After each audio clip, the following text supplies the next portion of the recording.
Okay, so I removed.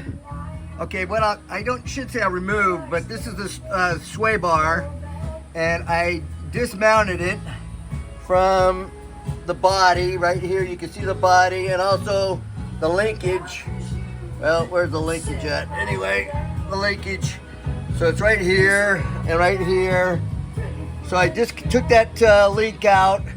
So technically it's removed. It's not gone though. So the issue is will that give me enough? If I play with it, will it drop? Will I be able to drop the axle, the front axle, the differential down with whatever little clearance I have and moving it around? We'll see.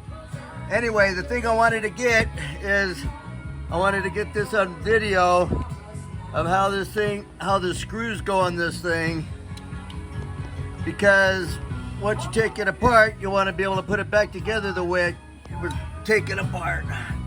All right, so that's one joint, and the other one is way up there, and you can see where, well, I'm not even taking, well, yeah, it is. It's right there.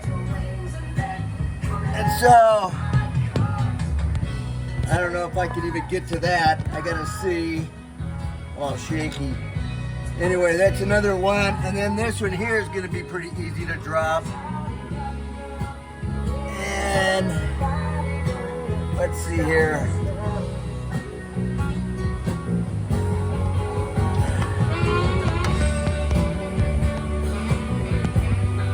Drop that thing. So those two bolts there, but the other one, that other one, I don't know if I could rotate this thing down once I get this one here and see if I can rotate it.